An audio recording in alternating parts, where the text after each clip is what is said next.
Bom dia pessoal, aqui é o professor Samuel e a gente chega nessa videoaula na resolução do último laboratório do PECT Tracer, aí da primeira edição do livro, que é o laboratório sobre VoIP, sobre telefonia VoIP em redes convergentes.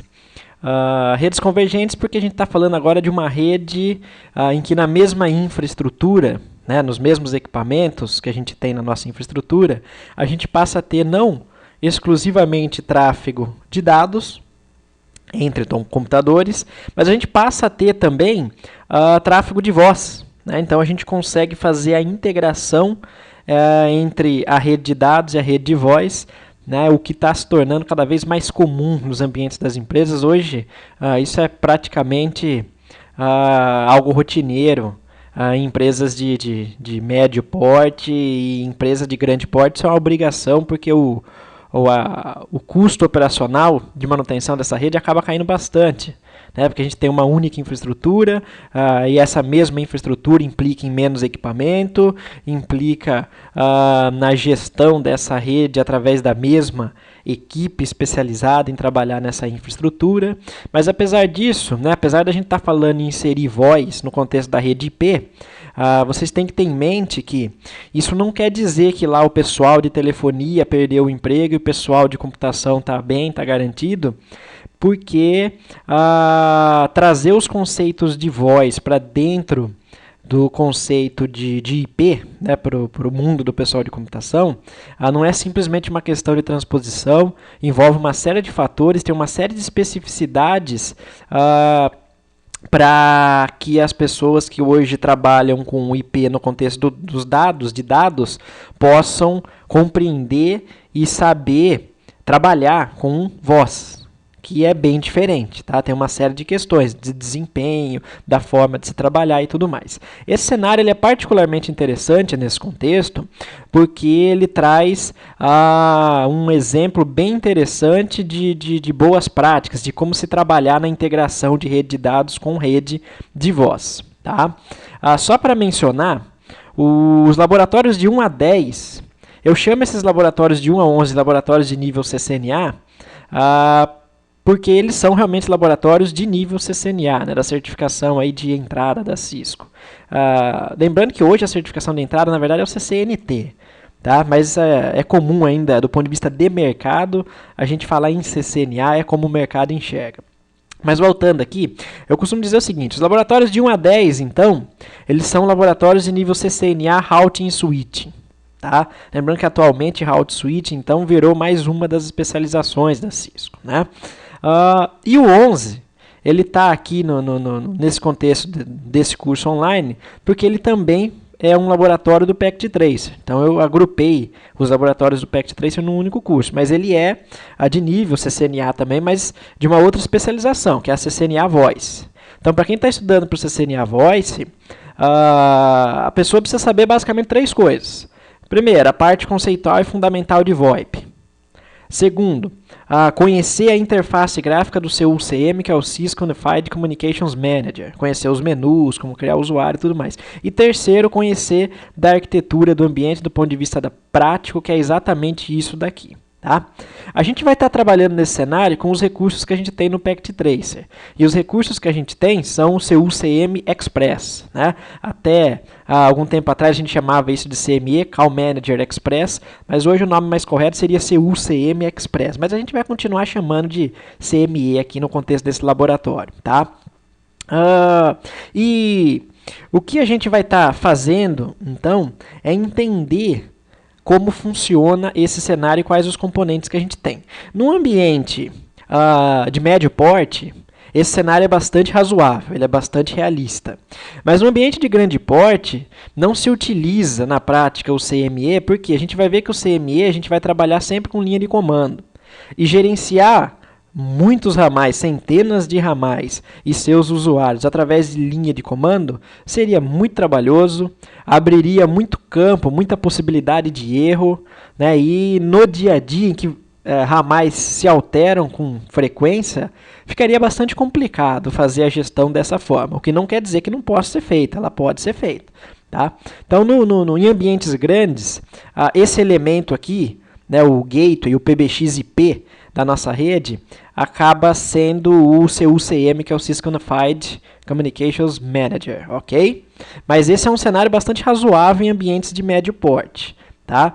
E daqui para cá, ou seja, do PBX-IP para as máquinas, para os terminais, a gente tem uma aplicação perfeitamente realista, né, de VoIP em ambientes corporativos. Vamos entender então o que a gente tem nesse cenário.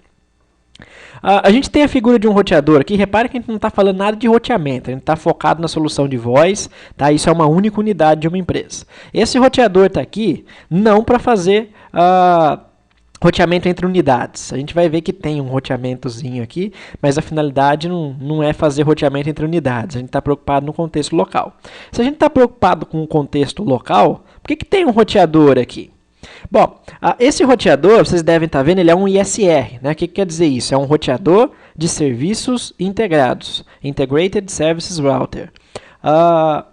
E pelo fato de ele ser um roteador de serviços integrados, ele traz com ele o Call Manager Express, tá? O seu UCM Express. E é exatamente essa aplicação que vem embutida nele que a gente vai precisar para subir o software, o serviço, o servidor, para tornar ele num PBX-IP, num gateway de voz. Ok? Desculpa, pessoal.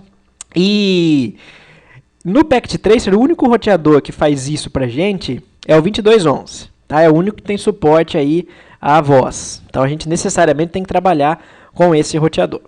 Bom, esse roteador vai estar conectado então num switch. Repare que agora a gente está falando de um switch Layer 3 aqui, um 3560. E por que a gente está usando esse switch? O mais importante aqui é que esse switch especificamente, ele tem suporte a PoE. Então, não é o fato dele ser Layer 3 que é importante aqui pra gente, tá? Tem switch Layer 2 no mercado, normalmente com suporte a PoE. O importante aqui pra gente no contexto de voz é o suporte ao PoE, que é o Power over Ethernet. O que é o PoE? O PoE é a gente tem um equipamento com capacidade, com suporte a mandar no mesmo cabo que a gente usa para comunicação de dados, a energia elétrica também. Tá? E isso é bastante interessante em dois cenários práticos. Quando a gente tem telefones IP na nossa rede, porque isso elimina a necessidade da gente ter uma fonte de força para cada telefone, em cada mesa de trabalho, em cada estação de trabalho. Tá? Aliás, quando você compra os telefones IP da Cisco, eles não vêm com fonte de força. Tá? E se você quiser comprar isso à parte, o custo não compensa. Se a gente considerar a quantidade de telefones do ambiente, é muito mais atrativo, é muito mais interessante ter um switch PoE com suporte a Power over Ethernet. E a gente vai ver daqui a pouco que o que a gente ganha de usar esse switch é que, além de diminuir a necessidade, né, eliminar a necessidade de fontes de força externas no telefone, a gente tem o gerenciamento centralizado desses dispositivos que estão usando o suporte ao PoE. Então a gente vê quanto está consumindo de potência em watts e tudo mais. Outro cenário de aplicação, tão importante quanto telefonia IP, para a gente usar o PoE, seria em ambientes wireless, tá? Para pontos de acesso. Por que para pontos de acesso? Porque ponto de acesso, normalmente, ele vai ficar em lugares altos, por uma questão de menor obstrução do sinal de radiofrequência. Né? Normalmente existe menor obstrução nos lugares mais altos, a gente tem uma visada melhor. E é difícil, nos prédios industriais, nos prédios residenciais, a gente encontrar a tomada lá em cima, né? Tomada no alto. E ainda assim que existisse, o fato de você eliminar a fonte de força se torna bastante atrativo também. Tá? Então esses são os dois casos mais importantes de aplicação do PoE, até mesmo porque o PoE que a gente usa hoje ainda na prática, ele trabalha com potência máxima de 15.4 ou 15.8 watts, e com essa potência a gente só pode mandar energia para dispositivos pequenos, né, para caixas pequenas, que não tem tanto poder de processamento assim. Então não daria para a gente usar o PoE num computador. Tá? Que é o cenário que a gente está usando aqui. Então, quando eu falo de telefone IP e de access points wireless, são dispositivos que consomem pouca energia. Existe um padrão de PoE, que é o padrão T, que permite o uso de 50 ou 60 watts, não me lembro de cabeça, de potência, tá? E isso não é suficiente para um computador desktop, mas é suficiente para um notebook que tem tela de LCD, que não tem muitos equipamentos que consomem muita energia, tá? Então, a gente está falando aí de logo poder usar o PoE também nos nossos notebooks. Mas, por enquanto, PoE é 15.4 watts, a gente está falando de telefone IP e ponto de acesso, basicamente, tá bom? E reparem, outra característica interessante é que os computadores da nossa rede, eles estão ligados fisicamente no telefone IP, não no switch. E isso é uma outra característica bastante interessante da solução de voz da Cisco, porque os telefones IPs da Cisco, eles são um mini switch. Tá? Eles têm aquilo que a gente chama de 3 portas. Se você olhar atrás de um telefone IP, ele tem 2 portas físicas. Vamos olhar aqui. Ele tem uma porta escrito SW, switch, que é onde a gente vai conectar o nosso telefone ao switch. Tá? É aqui que a gente liga então o equipamento da infraestrutura de rede. E ele tem uma outra porta PC, que é para a gente ligar o computador. Tá? E qual que é a vantagem de fazer isso? Bom, em redes que foram projetadas, em ambientes industriais que foram projetados anos atrás, em que VoIP não era tão popular, não houve o provisionamento de 2 cabeamentos por estação de trabalho.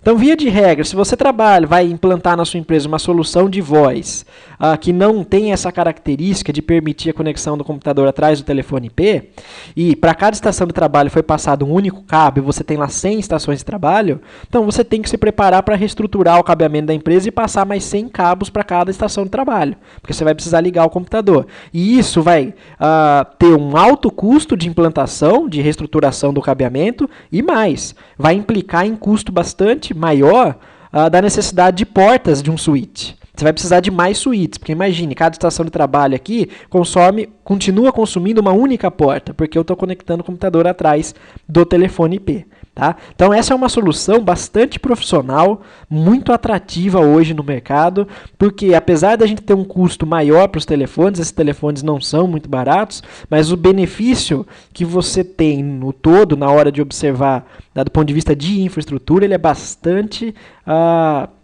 convidativo. Tá? Então a tecnologia acaba sendo vantajosa nesse sentido. Só fazer uma observação, então, a gente observe então que o telefone está sem fonte, ó, tá? A gente poderia conectar uma fonte externa, sem problema nenhum, mas eu vou tirar essa fonte externa, tá? Só para vocês verem. Então, reparem que os telefones sem fonte, ó, eles já estão ativos, tá? Eles já estão ligados no nosso ambiente, e eles estão procurando por uma VLAN, configurando VLAN. E essa vai ser uma VLAN auxiliar de voz que eu já comento com vocês daqui a pouco. Se vocês tentarem inserir um novo telefone no ambiente de vocês vão ver que o primeiro problema que vocês vão ter, olha lá, o dispositivo precisa estar ligado, né? Você precisa fornecer energia para ele. Então a primeira coisa que vocês vão ter que fazer é inserir uma fonte de força para ele ligar. Tá? E a gente vê que a primeira vantagem aqui, a primeira vantagem que a gente tem aqui é que a gente não vai abrir o Packet Tracer do meu Linux. Pronto, deixa eu fechar, voltando. Deixa eu fechar esse telefone IP. Ok, voltando. Então, a primeira grande vantagem que a gente tem nesse cenário é que a gente não vai precisar se preocupar com essas fontes de força. Tá? Porque a nossa rede está sendo alimentada pelo switch PoE. Claro que o switch PoE ele tem que aguentar a carga de energia elétrica de alimentação que a gente vai mandar para os telefones, e a gente pode ver isso daqui a pouco através de algum comando, eu vou mostrar para vocês. E normalmente esses switches PoE eles têm uma fonte externa para ser conectado num outro gerador de energia. Tá? Para ele ter uma fonte alternativa de energia que não seja somente o cabo de força do switch. E isso é interessante para ambientes corporativos porque a gente mantém o telefone ativo. Vamos olhar então lá para o nosso switch. Né, o que a gente tem de comandos para visualizar a PoE no nosso ambiente. O primeiro deles é o Show Power Inline. Então vamos lá, o Show Power Inline vai ser interessante para a gente, porque ele mostra a capacidade disponível de potência do nosso telefone em watts, 370, e o usado, 18.9, e o remanescente. Tá? E mais, através do protocolo CDP da Cisco, que é o Cisco Discovery Protocol, os dispositivos Cisco autodetectam, através de troca de quadros CDP, todos os dispositivos vizinhos que também são Cisco. E você pode desenhar a rede através desse recurso. Então, esse switch está conectado a 3 telefones IPs da Cisco, nessas interfaces, nessas portas, ele já detectou. Tá? E olha lá, quanto que cada telefone está consumindo de energia, 6.3 watts. Okay? Se eu não estou enganado, isso é classe 2. Né? No PoE existem classes, classe 0, que é padrão, que é 15.4, quando o dispositivo não tem suporte a negociar a potência que ele vai precisar. Tem classe 1, classe 2 e classe 3. Classe 3 é o 15.4, se eu não estou enganado, tá, pessoal? E esse 6.3, se eu não me engano, é classe 2. Bom, operação tá on, né? Olha lá, tá ligado. E o interessante de ter o PoE no nosso ambiente é que, para fins de gerenciamento, quando se vai fazer uma manutenção no telefone ou quando você quer desativar o telefone no seu ambiente, deixa eu mudar aqui um pouco a tela só para eu conseguir deixar lado a lado. Pronto. Reparem que eu vou entrar em modo de configuração. Eu vou pedir para o meu switch, eu vou entrar nas 3 interfaces onde estão conectados os telefones, que é F de 0, 1 a 3. Deixa eu ver se são essas mesmo. 1, 2 e 3, isso mesmo. Lembrando que portas de um roteador sempre começam a ser numeradas em 0 e de um switch sempre em 1. Tá? Bom, voltando aqui. E olha o que eu vou fazer que interessante. Reparem que os enlaces aqui entre os telefones e o switch Layer 3 estão ativos. Então eu vou desligar o suporte a PoE nessas interfaces. Olha lá, morreu os telefones morreram. Tá? Então isso pode ser uma outra característica interessante do ponto de vista de gerenciamento na sua rede, num determinado posto de trabalho. Você vai fazer uma manutenção, você quer derrubar, desligar, desativar o telefone, você pode usar esse comando Power Inline Never para não permitir o suporte a PoE nas interfaces, ou você pode usar isso para não permitir o suporte a PoE em determinadas interfaces onde você sabe explicitamente que você não vai ter telefone IP.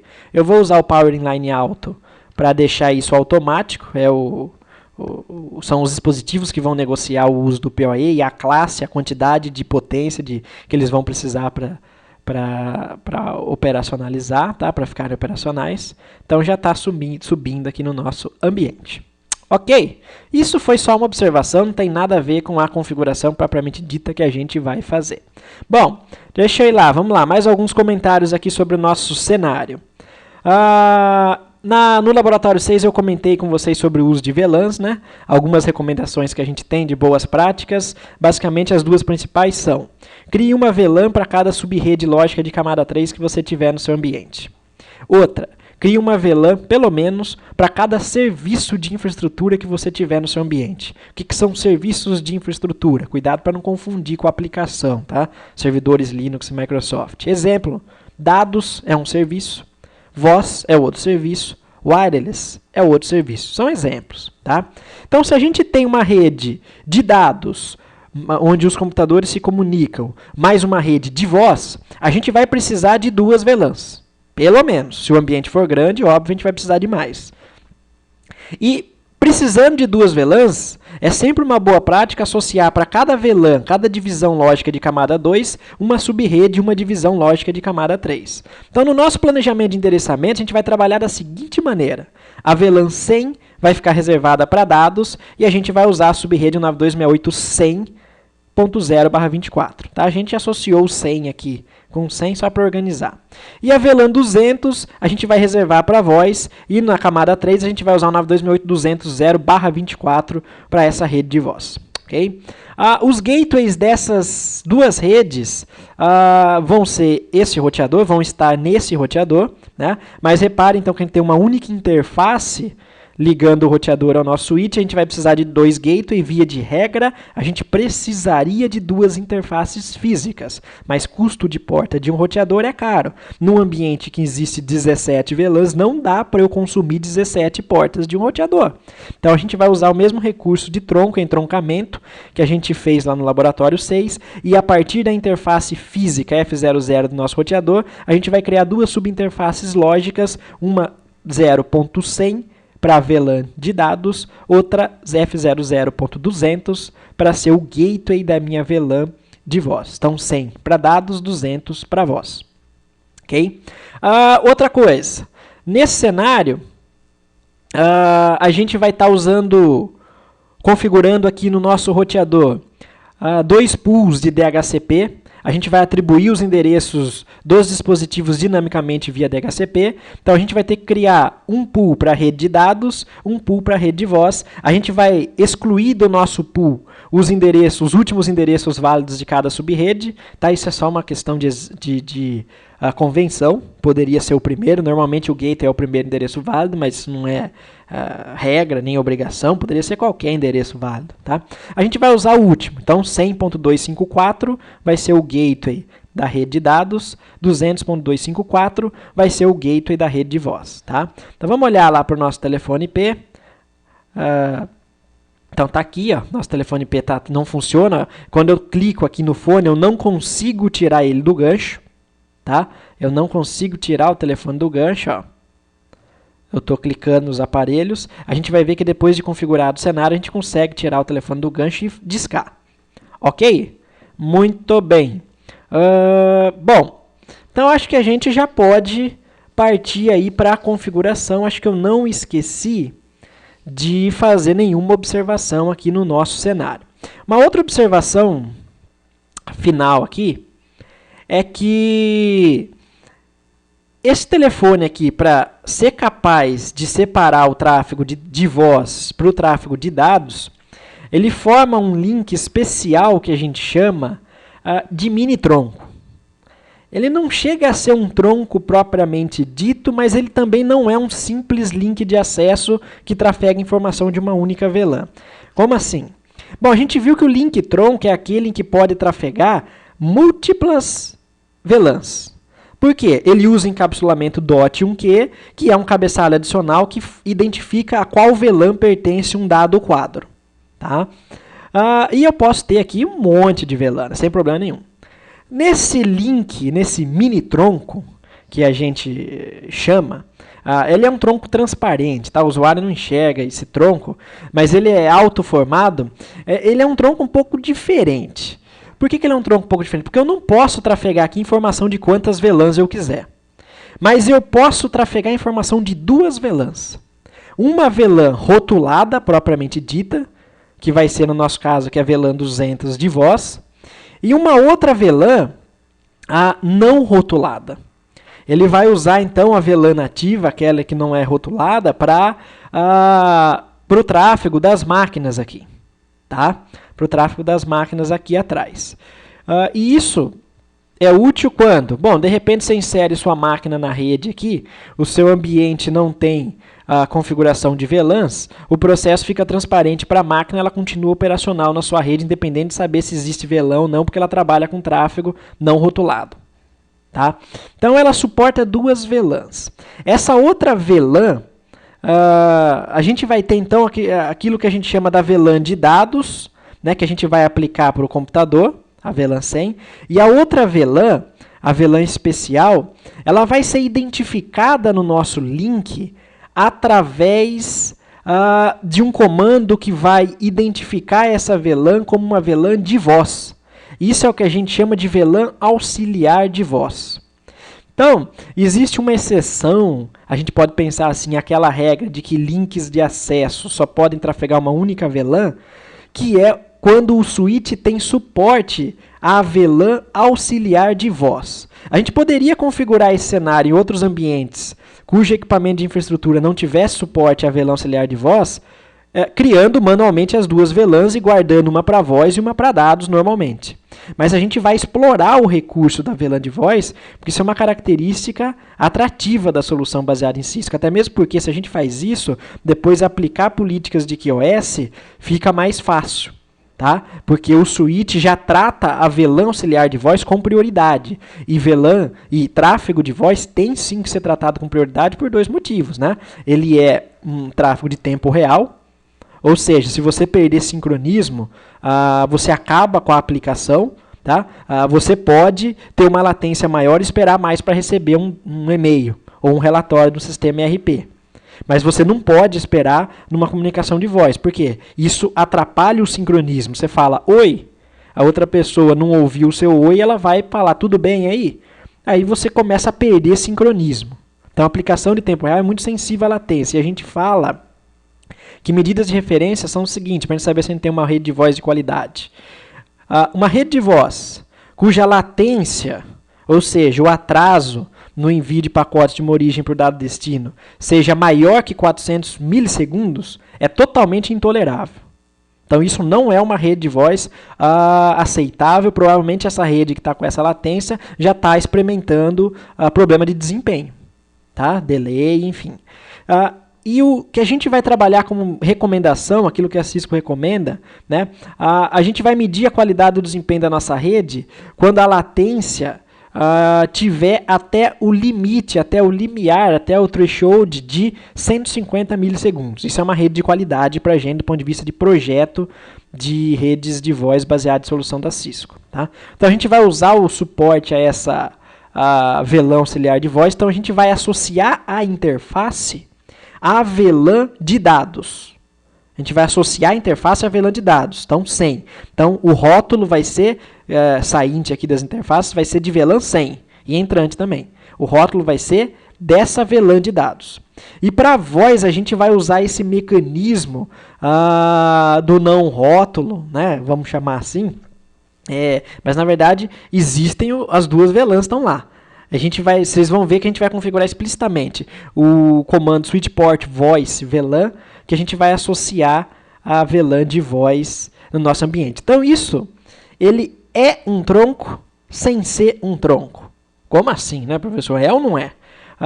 A gente não pode dizer que ele é um tronco completo, porque um tronco completo suporta múltiplas VLANs, não apenas duas. Então, na literatura da Cisco, do ponto de vista de projeto de redes, a Cisco chama isso de mini-tronco. Tá? E a gente vai trabalhar com esse conceito então, do mini-tronco. Tá? Então, é dessa forma que é possível ter dois dispositivos conectados na mesma porta através de um único link. Ok? Muito bem. Será que eu esqueci de falar mais alguma coisa aqui de teoria comentado no nosso cenário? Acho que não. Então vamos lá, não vou configurar endereços nas máquinas, porque a gente vai trabalhar só com DHCP, tá? E a gente vai começar a nossa configuração, então. Bom, vocês que já acompanharam o livro aí antes de fazer a videoaula, vocês viram que essa configuração aqui, esse cenário, ele é um pouco extenso, né? Ele envolve várias etapas. Não é que ele seja difícil, mas ele envolve várias etapas. A gente vai trabalhar com calma. Sempre que eu trabalho esse cenário em aula, uma particularidade até do Packet Tracer, ele tem um bugzinho em que, às vezes, a função de registro dos telefones funciona e, às vezes, não. Tá? Às vezes acontece instantaneamente e, às vezes, demora um pouco para acontecer. Então, se na hora que a gente estiver fazendo o registro, a gente perceber aqui que o registro não está acontecendo, eu pauso um pouco a videoaula, espero até o registro acontecer e daí eu volto. Tá?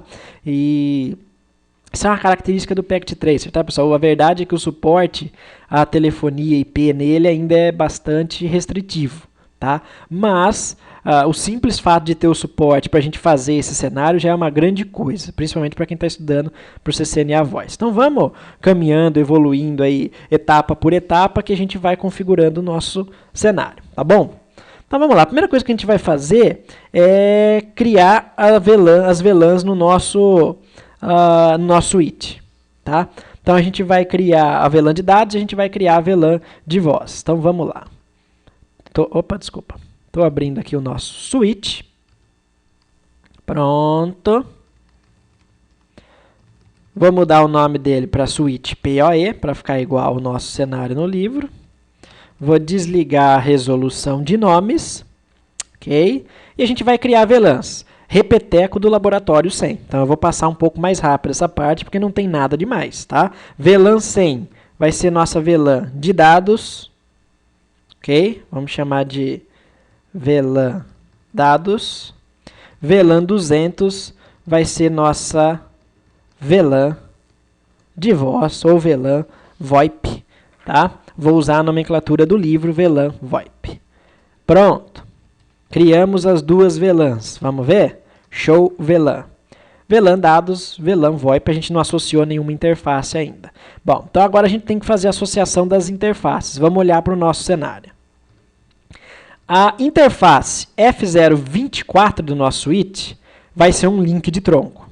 Tá? Switch Port, Mode, Trunk. Estão lembrados lá do laboratório 6? As interfaces F01, 2 e 3, elas vão ser associadas com a VLAN 100, que é a minha VLAN de dados, e simultaneamente a VLAN auxiliar de voz 200. Então, reparem que necessariamente tem que ser a VLAN auxiliar de voz. Se eu associar a interface com a VLAN 100 e depois associar com a 200, 200 vai ser uma outra VLAN convencional de acesso, ele vai fazer sobreposição. Por quê? Links de acesso só podem estar associados com uma única VLAN, exceto se essa segunda VLAN for a VLAN auxiliar de voz. E existe um outro comando para identificar que a VLAN é a VLAN auxiliar de voz. Tá? Então, muito cuidado nisso. Então, vamos lá. A primeira coisa que a gente vai fazer é entrar na interface F024 e a gente vai associar, falar que ela é uma interface de tronco. No laboratório 6, a gente fez isso. Ó. Switch Port Mode Trunk. Em switches Layer 3, ou em switches de maior porte, se a gente fizer isso, a gente vai receber uma mensagem de erro falando que com encapsulamento automático não dá para a gente colocar a interface, o link como tronco. Eu preciso informar explicitamente o encapsulamento. Por quê? Porque além do encapsulamento padrão da indústria 802.1q, existe o ISL da Cisco, que é o Inter-Suite Link. Tá? E equipamentos de maior porte, equipamentos melhores, têm suporte a mais do que um encapsulamento, embora, para ser bem realista, na prática a gente trabalhe sempre com .1q. Então, antes de fazer isso, a gente tem que setar o encapsulamento manualmente. Para isso a gente usa o comando switch port trunk encapsulation. Olha as opções que a gente tem. .1q. E isso daqui é mais um probleminha do Packet Tracer. Olha lá que curioso, né? No switches Layer 3 existe o suporte ao ISL. Tá? E a gente vai explicitar aqui que a gente quer o .1q só para ele entender que a gente fez essa configuração. Então, embora ele mostre que uma única opção, num ambiente verdadeiro, você teria uma outra opção, ISL. Tá? Mas para fins desse cenário funcionar no Packet Tracer, a gente precisa explicitar manualmente o encapsulamento, porque num equipamento real a gente também precisaria fazer isso. Uma vez que a gente seta explicitamente o encapsulamento para .1q, o comando switch port mode trunk passa. E a nossa interface F024, show interface trunk, não está ativo o link, né? A gente precisa ativar o link depois aqui no roteador. Vocês vão ver que quando eu ativar o link aqui, ela automaticamente vai ser uma interface de tronco. Como é que eu faço para ver se isso está funcionando? A gente tem duas opções. Uma é o show interface trunk, que vai mostrar para a gente qual interface está em modo trunk. A outra é o show VLAN e observar se a interface não está associada com nenhuma VLAN específica. Tá? Como o link está inativo ainda na interface do roteador, eu não tenho saída do comando show interface trunk, nem a interface saiu daqui da VLAN default da VLAN 1. A hora que a gente ativar isso no roteador, vocês vão ver que a interface some das interfaces das VLANs de acesso e aparece aqui no comando show interface trunk, tá bom? Guardem isso então para vocês lembrarem depois.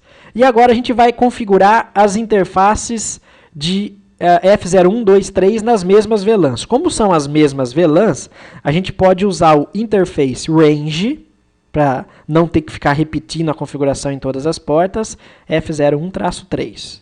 Pronto, a configuração vai ser aplicada nas três interfaces simultaneamente. Então, switch port, mode, access, switch port, access, VLAN 100. O que a gente fez aqui? Associou as 3 interfaces com a VLAN de acesso. Tá? Ou seja, a VLAN 100. E agora a gente vai associar também elas com a VLAN de voz, switch port voice VLAN 200. Olha que o comando mudou. Isso quer dizer VLAN auxiliar de voz. Pronto. Tá? E uma curiosidade, né, de usar a VLAN auxiliar de voz é que ela não associa a interface aqui na VLAN que a gente criou para a voz. Não vai aparecer aqui, ó. Tá? Mas se a gente, para saber se está associado na voz, a gente dá uma olhadinha lá na running. Ó. Então a interface F01 está na VLAN 100 e na VLAN auxiliar de voz 200. 100, 200, 100, 200. Ok? E a 24, encapsulamento .1Q, mode trunk. Bom, até aí a gente, vou salvar, até aí a gente setou as interfaces do nosso switch nas suas respectivas VLANs, ok?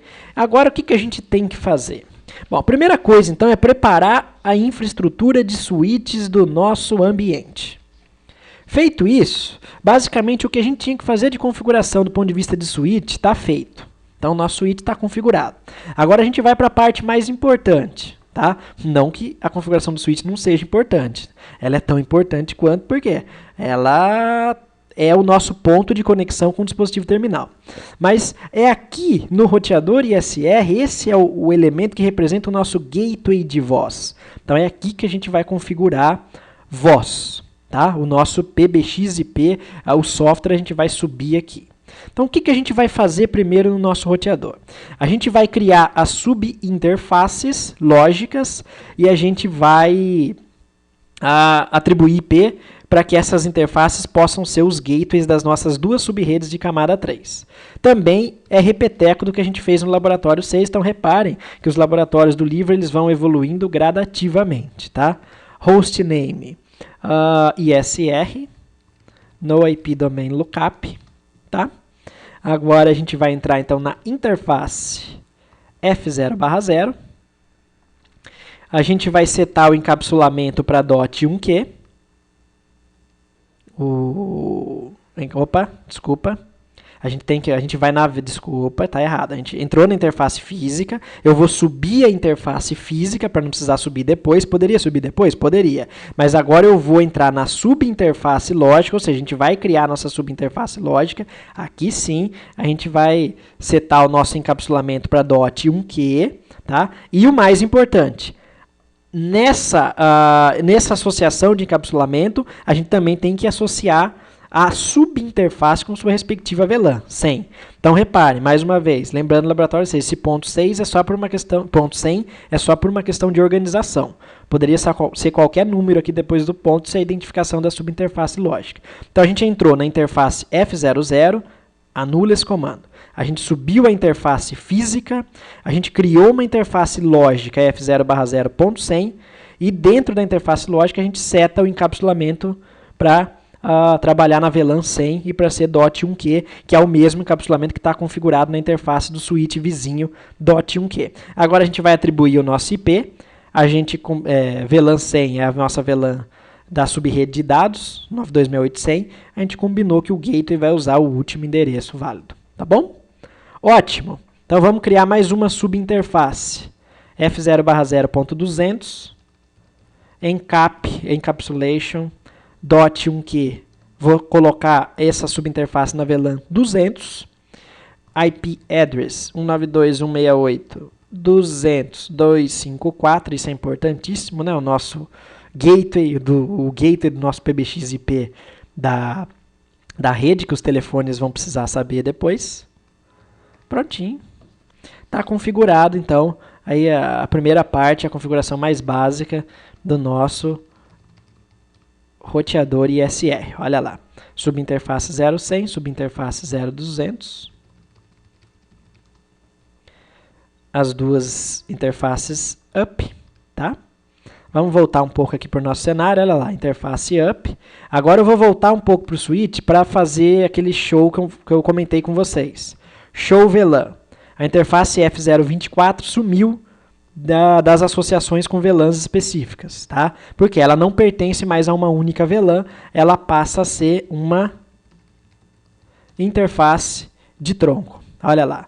Interface F024, encapsulamento DOT 1Q. Então a gente subiu as duas pontas, o encapsulamento DOT 1Q está acontecendo por padrão. A VLAN nativa, ou seja, aquela que tem capacidade de suportar tráfego não rotulado, é a minha VLAN 1. Tá? Muito bem. Até aqui estamos indo bem. Bom, próximo passo então. A gente precisa endereçar as máquinas da nossa rede. Tá? A gente poderia atribuir IP para telefone manualmente, através da configuração no próprio telefone, mas isso não seria um negócio muito atrativo, né? Seria muito trabalhoso do ponto de vista de configuração, porque é de se esperar que a gente vai ter vários telefones no nosso ambiente. Então, do mesmo jeito que a gente usa o recurso do DHCP para atribuir endereços automaticamente nos nossos computadores, a gente vai fazer a mesma coisa com o telefone. Tá? E embora esse laboratório não seja do CCNA Routing Switching, essa parte de configuração do DHCP vocês têm que saber para o CCNA, tá, pessoal? É uma parte de configuração importante. Então a gente vai criar dois escopos DHCP no nosso roteador ISR e a gente vai fazer com que ele distribua o endereço na nossa rede e a gente vai ver depois se funcionou, tá bom? Então a primeira coisa que a gente tem que fazer, modo de configuração, antes de criar o escopo propriamente dito, é já informar para o nosso dispositivo, que vai ser um servidor DHCP, quais são os endereços que a gente não quer que participem do processo de leasing, de distribuição. Então, IP DHCP excluded excluded address, 192.168.100.254. Tá? A gente vai excluir esse endereço do nosso escopo. Tá bom? Pronto. Eu poderia configurar já os dois escopos de uma vez só, para ir mais rápido, mas eu vou fazer por parte, só para ficar claro para vocês como que se configura um escopo e depois eu vou fazer o outro. Tá? Então, primeiro, então a gente está falando só de criar um escopo DHCP para subrede 100. Esquece a 200 de telefone agora. Vamos falar só de computador agora. Tá? Agora a gente vai criar o pool propriamente dito. Então, pool, que vai ser o que a gente vai chamar de DHCP dados, ou seja, vai ser o intervalo de endereços válidos para a nossa rede de dados. Isso é um nome, DHCP dados. Tá? Pronto, a gente entrou em submodo de configuração do DHCP. A gente vai colocar como endereços válidos para distribuição todos aqueles da rede 192.168.100/24, ou seja, de 192.168.101 a 192.168 100.254, só que a gente excluiu o 254 aqui, então até 253. Tá? Se vocês quisessem informar um intervalo de endereços, vocês podem também, ao invés de colocar o endereço da rede, aliás, você coloca o endereço da rede aqui, mas você pode excluir aqui em cima um intervalo, não um único endereço. Então, por exemplo, eu usei IP DHCP excluded address 192.168.100.254, tirei esse endereço do pool. Vamos supor que eu quero tirar do meu pool os endereços de 192.168.101 a 192.168.100.11, onde eu reservei para servidores, roteadores, enfim. O comando seria IP DHCP excluded address 192.168.100.1 espaço 192.168.100.11. Isso é um intervalo de endereços que a gente vai estar excluindo. Tá? Aqui a gente vai sempre formar um endereço de rede. Pronto. Algumas informações importantes que a gente vai precisar. Primeiro, falar quem vai ser o gateway da rede. A gente usa o comando default router para isso. Então, o default router dessa rede vai ser o 192.168.100.254. E existem outros comandos que a gente poderia usar. Né? O option, que são as informações de opções do DHCP. Através das opções do DHCP, a gente pode informar vários endereços. Por exemplo, uma controladora wireless, um servidor de TFTP, uma série de informações. Tem também a opção do DNS. Tá? para já configurar o DNS para nossa rede. A gente aqui vai estar trabalhando só com conectividade, ping, então default router para a gente vai ser suficiente. Mas no ambiente real, com certeza você vai precisar informar pelo menos mais o DNS server para sua rede. Tá?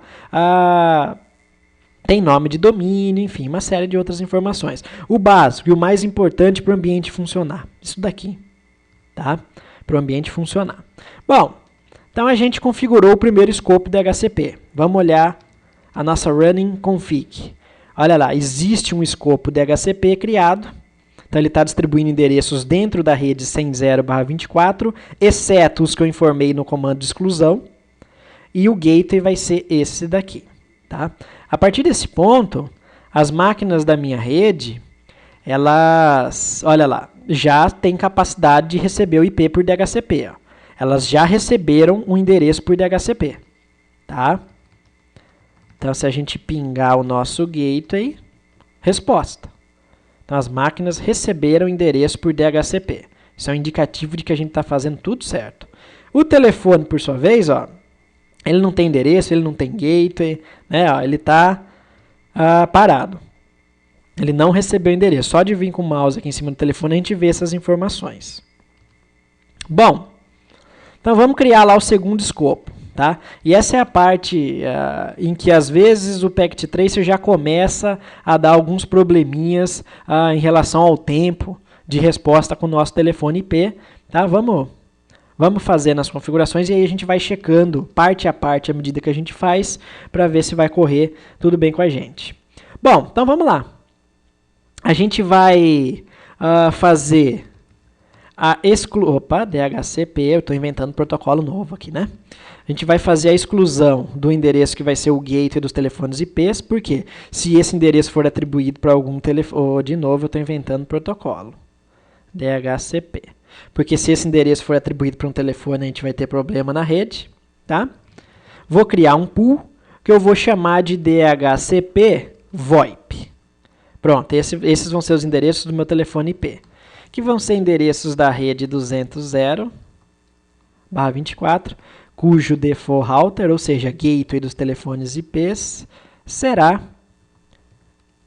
a nossa subinterface F0/0.200 do roteador. Tá? Um detalhe agora que muda de voz para dados. Tá?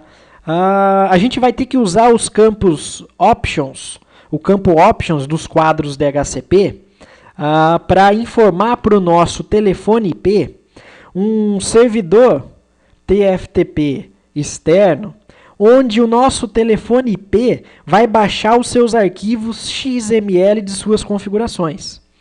Porque a partir do momento que a gente usa o Call Manager na nossa rede, as configurações todas vão ser feitas nesse servidor. Seja ele um servidor externo só para esse fim, uma máquina, tá? Ele é um software Linux-based, ou no caso do Express, é uma aplicação embutida no roteador, que é o nosso caso, e o gerenciamento vai ser feito pelo ISR. Então, o telefone IP tem que saber onde buscar essas configurações, onde buscar suas imagens para habilitar a operação do sistema do telefone também na rede. E no caso do Call Manager Express, essa máquina externa, entre aspas, onde vão estar os arquivos de configuração, as imagens do telefone e tudo mais, são o próprio roteador ISR. Tá? Claro, você tem que checar, confirmar que a versão adequada está instalada lá no seu telefone IP. Aí você dá uma olhadinha nos modelos de roteador, modelo de telefone IP que você está usando. A gente informa isso para o nosso telefone através da opção 150. Então, sempre a opção, existem várias opções no mercado para várias soluções, tá, pessoal? Existem várias opções, 66, são várias as opções. Então, a opção 150 é aquela que vai informar para o nosso telefone IP. Ó, telefone IP. Esse IP aqui, 192.168.254, é onde você vai buscar seus arquivos de configuração e suas imagens atualizadas. Tá? Pronto. Sem esse comando, a configuração não funciona no nosso ambiente, tá, pessoal? Então, eu vou salvar. Até aqui a gente tem os dois pools. Olha lá. Os dois IPs que a gente excluiu, um de cada pool, e os dois pools. Dados e voz. Bastante simples configurar um dispositivo Cisco para ser servidor de DHCP, né, pessoal? prontinho. Alguns comandos, show IP, DHCP binding, olha lá, já deu certo DHCP para os telefones, aqui já dá para a gente ver, ó. Os IPs 1, 2, 3 foram atribuídos para os computadores, olha os MACs aqui, tá? Do cliente, o Client ID, e o 202.3.4 foi atribuído para telefone.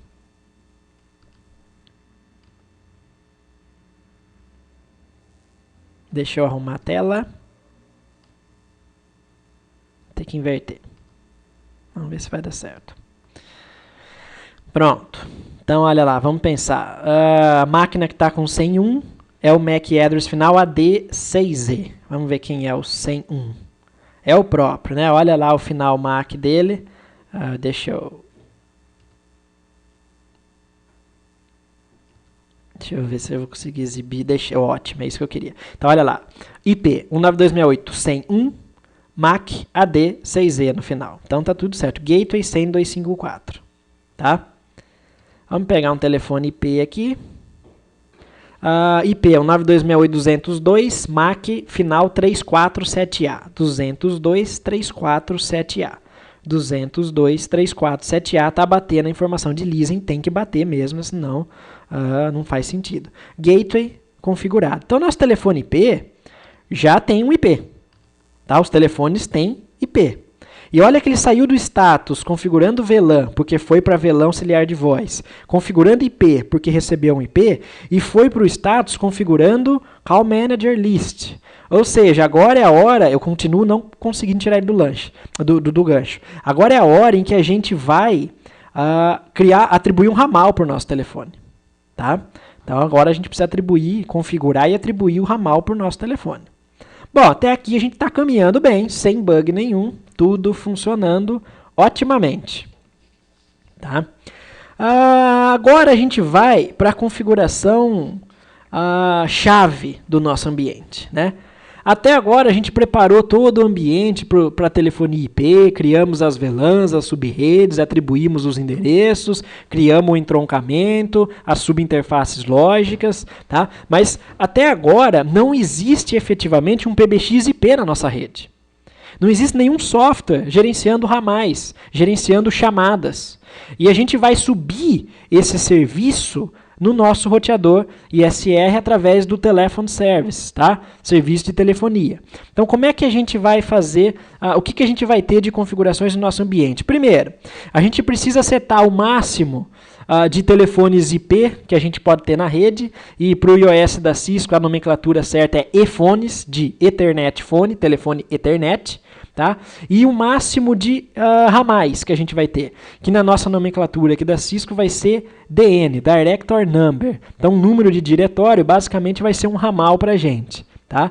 Então, eu vou entrar no modo Telephone Service. Olha lá que a gente cai no submodo de configuração de serviço de telefonia. No Packet Tracer só o 22.11 tem esse suporte. Tá? E vou informar que até eu não estou subindo ainda o PBX IP. Eu só estou informando que o limite de telefone IP, telefone Ethernet na linguagem da Cisco que eu posso ter, são 10 e de ramais são 10. Então, Max DN, só posso ter 10 ramais. Max e phones, só posso ter 10 telefones. Lembrando que eu não preciso ter uma associação direta de 1 para 1. Eu posso ter um telefone com mais de um ramal. Por exemplo, quando eu tenho alguns serviços de espera, na chamada que eu posso deixar no segundo plano para transferir para uma outra pessoa. Enfim, tem várias opções. Eu não vou focar nesses outros serviços que a gente poderia ter, eu vou focar na resolução do laboratório, pessoal.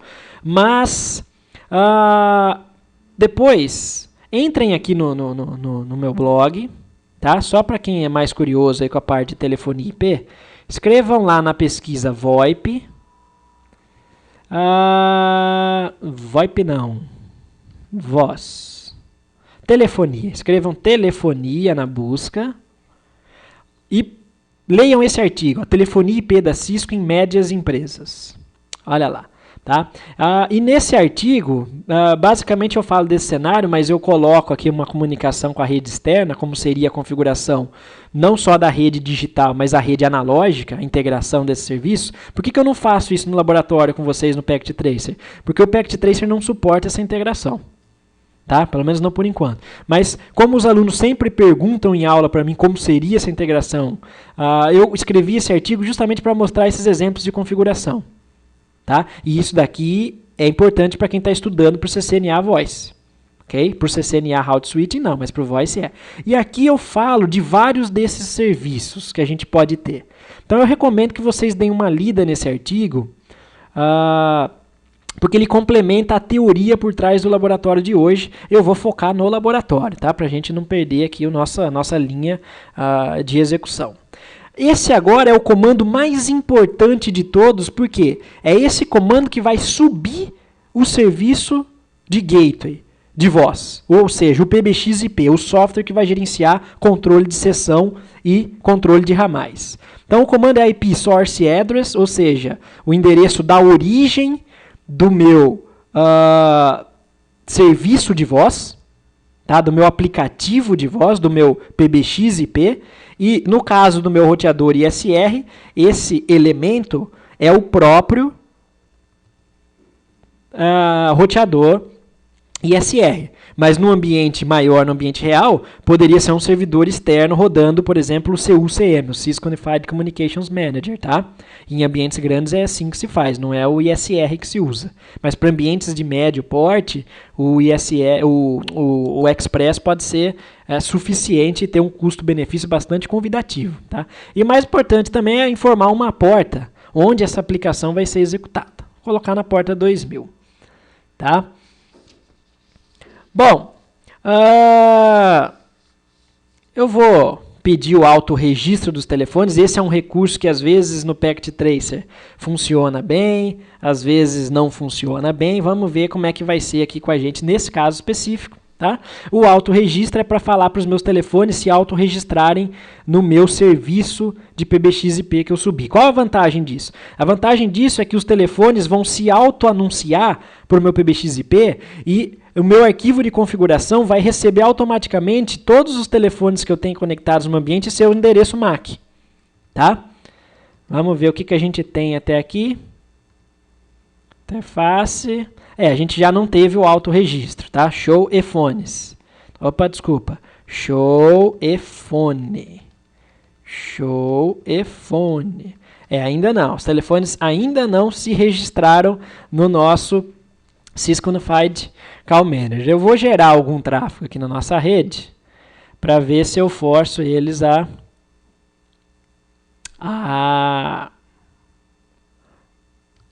operarem, tá? Então vamos lá. Eu vou pedir tráfego CDP, que é o protocolo proprietário da Cisco de camada 2. Pronto, deixa eles trabalharem um pouco. Então os nossos dispositivos já estão se apresentando para a rede via CDP, tá? Ó, CDP Frame, quadro CDP, que é um quadro proprietário da Cisco, é um protocolo proprietário da Cisco. Deixa eles aí, ó, o computador não reconheceu esse quadro, porque ele não é um dispositivo Cisco. Vamos lá, deixa eu agilizar a coisa aqui.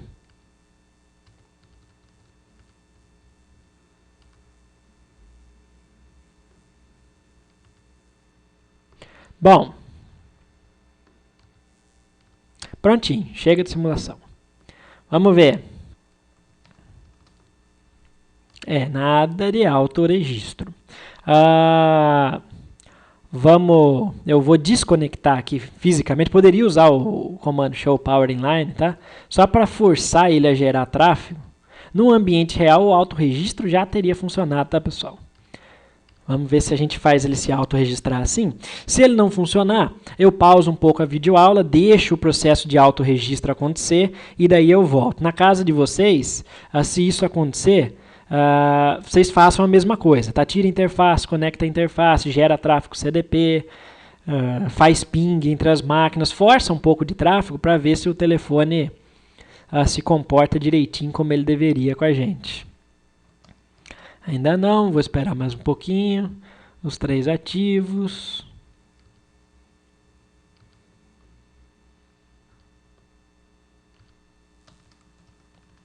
Ainda não. Então eu vou pausar um pouco, pessoal, e daí eu volto assim que o registro tiver acontecido, tá bom? Prontinho, pessoal. Então olha lá, eu esperei um pouco, o autorregistro aconteceu. Desativem se vocês tiverem esse mesmo problema, desativem e reativem a interface física do nosso roteador também, tá? Foi o que eu fiz. Eu fiz isso, esperei um pouquinho e funcionou. Os telefones se autorregistraram para a gente, tá? Então, se o autorregistro não acontecer com vocês, desativem e reativem a interface do roteador, que a gente vai ter aí o processo funcionando. Então, os 3 telefones se anunciaram na nossa rede, tá? Eu usei o comando show ephone para eles se anunciarem. Os canais estão todos down, né? Eu não tenho nenhum ramal atribuído, mas o importante do auto-anúncio é que nos arquivos de configuração, olha lá, já vão surgir esses telefones automaticamente para a gente. E a gente não vai precisar criar. Para fins de laboratório, eu poderia ter criado esses telefones manualmente? Poderia.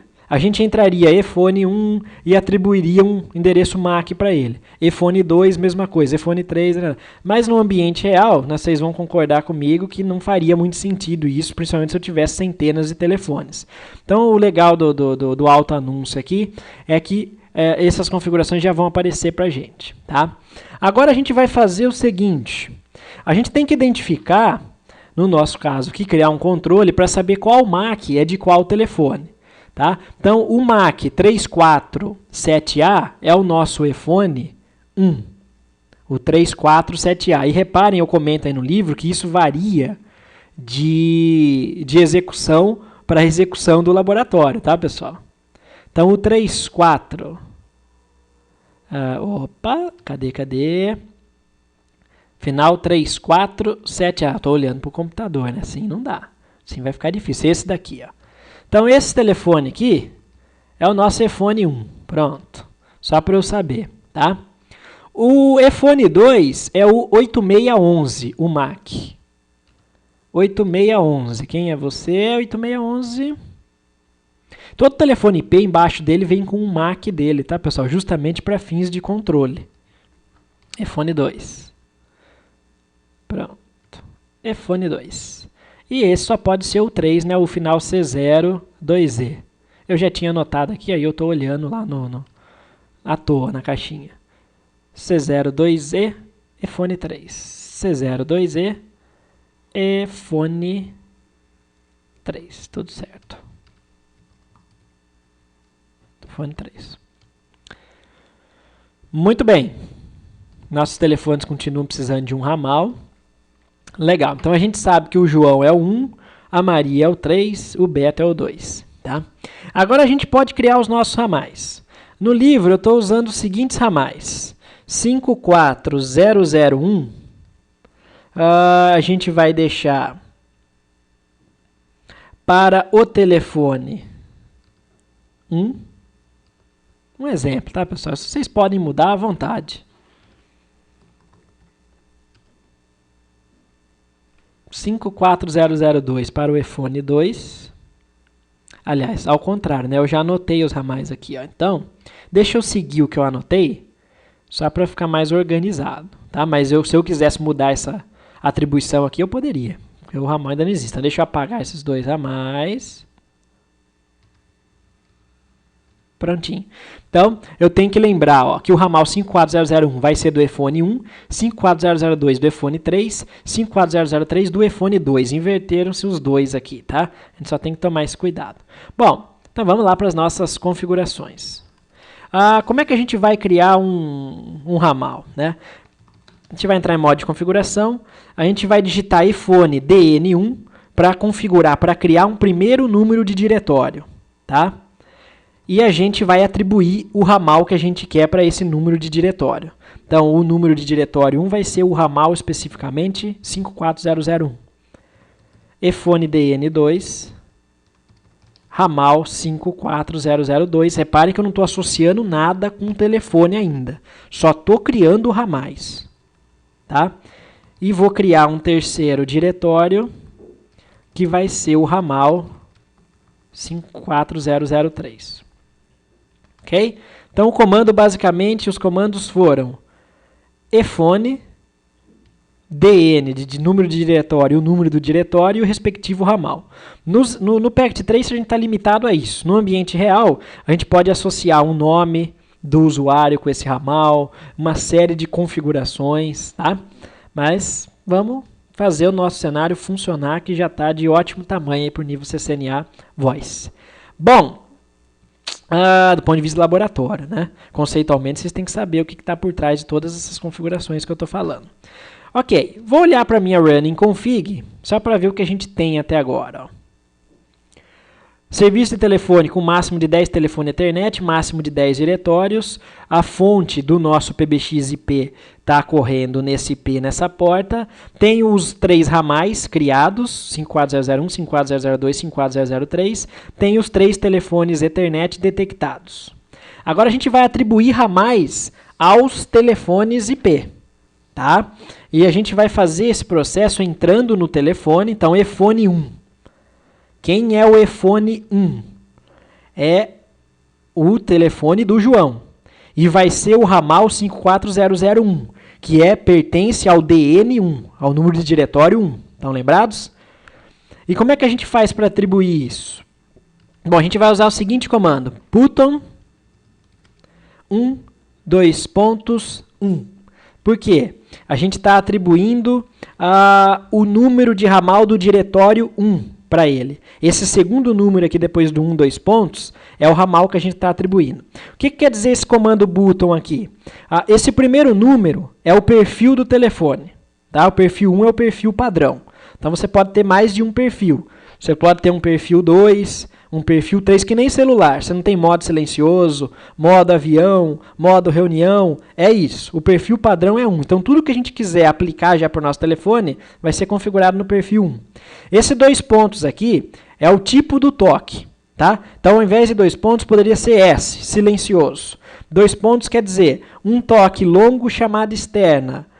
2 toques curtos, chamada interna, que é o padrão, o que mais a gente vê no ambiente corporativo. E esse segundo número é a associação do ramal ao perfil 1, que vai ter esse estilo de toque no telefone Ethernet 1. Tá? Pronto. Agora sim, o registro foi finalizado, né? A gente não tem só a detecção, mas o registro do telefone IP no serviço PBX IP, com o seu IP, então ele já está associado no nosso ambiente. O efone 2, agora a gente tem que tomar cuidado, vai receber o ramal 54003, que é o DN3, e o efone 3, o DN2. Então vamos lá. Efone 2,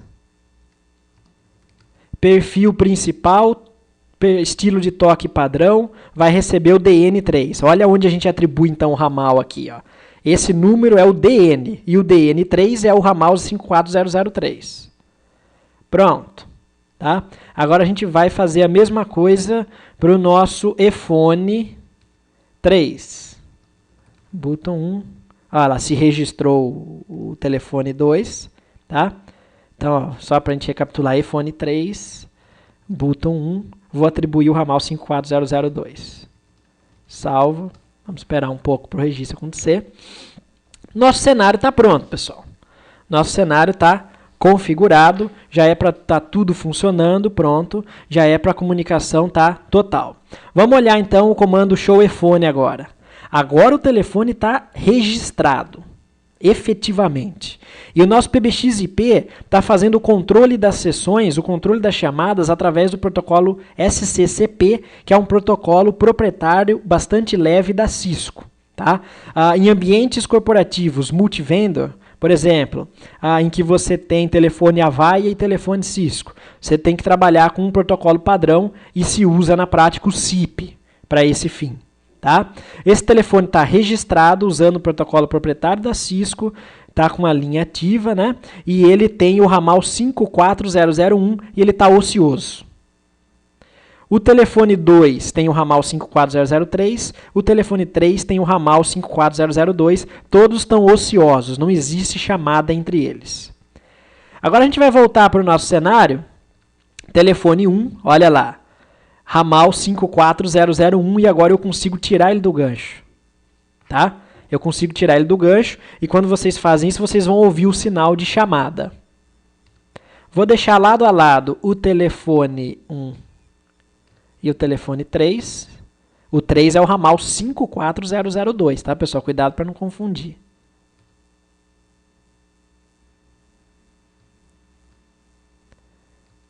Pronto, consegui. Ok. Tá? Agora eu vou chamar o telefone 2, 54002, que é o telefone Ethernet 3, a partir do 54. Vamos falar só de ramais agora, tá? Esquece iPhone, então. Então eu vou chamar o ramal 54002 a partir de 1. Tiro 1 do gancho. 54002. Ó, ring out. Ó, tá tocando o telefone 2. Ele está sendo chamado from 001. Tá? O telefone está tocando. Vou atender o telefone conectado, ó, para 54002 conectado, D54001 conectado. E agora eu vou lá para o meu PBX IP e vou exibir as informações de telefone de novo. Olha o que vai mudar. Exibir. Então vamos lá. Olha que interessante o que a gente tem de informação.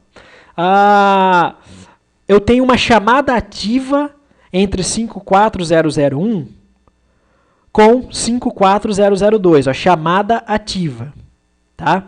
E outras informações no ambiente real, né? Jitter, latência, que é extremamente importante para a gente controlar voz. E aqui a gente tem os endereços IPs dos telefones. Ó. Então o IP 192.168.201, na sua porta 1070, na origem aqui, está associado com o destino 192.168.254, que é o PBX IP, na porta 2000, que é onde a gente configurou o serviço. Por sua vez, o telefone 1, que é o IP 92.203, está com sua porta de origem 1064, com uma comunicação associada com o PBX-IP na porta 2000. Isso mostra o que para a gente? Então, acabou aquele ocioso, ó, o idle, telefone 2, que é o ramal 3, cadê? Aqui, ó, está ocioso. Os outros estão com chamada ativa. Então, o que acontece? Nunca a comunicação entre os dois telefones IPs acontece diretamente, vou fechar a chamada, entre eles. Sempre é o roteador IP, o PBX IP, que nesse cenário é o roteador ISR, que está intermediando essa comunicação através de protocolos de controle de sessão, como por exemplo o SIP no ambiente aberto, padronizado, no nosso caso é SCCP, é sempre o PBX-IP que está gerenciando o controle dessas chamadas, o toque, o ocupado, os serviços, tá? E aqui fica claro para a gente, então, desculpa pessoal, esse mecanismo aí da telefonia VoIP. Tá ok, pessoal? Bom, então agora, mais uma vez, se eu listar os telefones, todos vão estar ociosos, idle. Tá? E o cenário está configurado, está funcionando. Então, uma última, né, observação mais uma vez, quando vocês estiverem fazendo o laboratório, tenham um pouquinho de paciência aí com o processo do registro dos telefones, não o registro completo, a detecção, vamos chamar melhor do que registro, né? O nome registro é errado. A detecção dos telefones, tá? Porque o Packet Tracer tem esse probleminha. E se o problema persistir, não fique preocupado.